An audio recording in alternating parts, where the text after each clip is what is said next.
on the set. Lights, camera, action. What is theater? What is deadly theater? Are mega musicals deadly? In Theater Studies Introduction to Performance, we've examined various individuals who have commented on theater and its relevance within our society.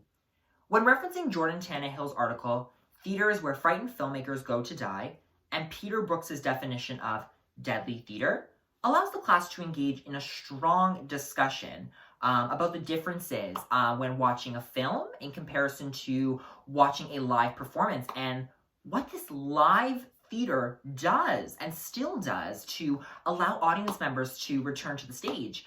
Jordan Tannehill discusses the concept of theatrical realism, and this is something where people who are in the same room as us pretend they're somewhere else.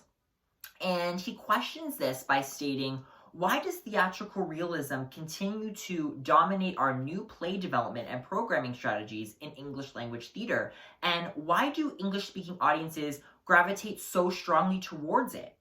J. Kelly Nestruck, head theater critic for The Globe and Mail, explains this theory where she states, I think there is a gap between what older audiences are comfortable with, and since they've been trained, by this realism, versus younger audiences who are comfortable and are okay with seeing a performance only when it's necessarily to see it live.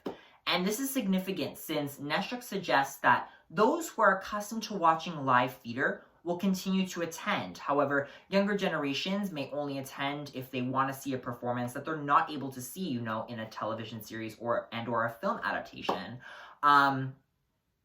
After developing this knowledge, allows the ability to attend class, where we're able to discuss, the difference between live theater and film. And after being dispersed into breakout rooms, many students explained how when viewing this live performance,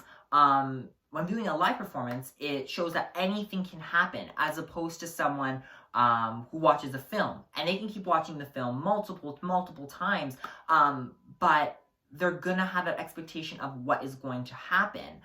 Professor Gilbert then mentions this idea of deadly theater, a concept proposed by theater and film director Peter Brook in his book, The Empty Space, where he defines this as concentrating on the act of imitation by mimicking successes from the past and relying on old schemes to explore a different meaning from the text.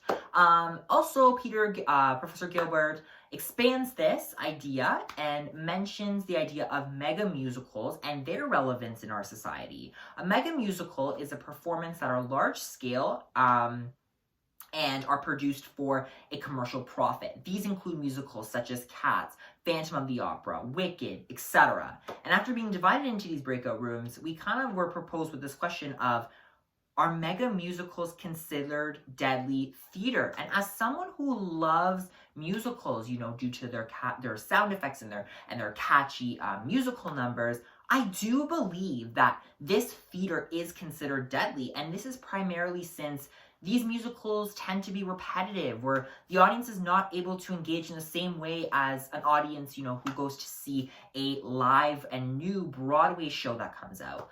And this discussion, provides me with the insight towards how I'm able to express and explain Jordan Tannehill's theory and perspective on watching live theater and film, as well as Peter Brook's definition of deadly theater and how it can be analyzed through the concept of a mega musical.